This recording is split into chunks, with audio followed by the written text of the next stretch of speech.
लोग पूछते हैं ना कि ये दावत का काम जरूरी है नहीं जरूरी। आप मुझे बताइए, यूसुफ अलैहिस्सलाम को क्या पड़ी थी कि जेल के अंदर उन कैदियों के सामने अल्लाह की तौहीद की दावत को वाशगाफ अंदाज में पेश करते, लेकिन यूसुफ अलैहिस्सलाम ने ऐसे हालात में भी अल्लाह की दावत को उनके सामने पेश की।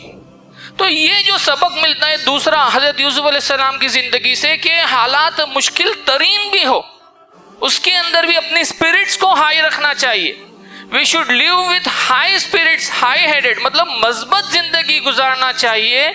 और हमारे साथ क्या हो रहा है उसके ऊपर फोकस करने के बजाय, उसका रोने के बजाय हम क्या कर सकते हैं, हमको क्या करना चाहिए जिससे अल्लाह राजी हो, हमको ये देखना चाहिए। ये दूसरा सबक है जो हजरत यूसुफ अलैहिस्सलाम की जिंदगी से हमको मिलता है।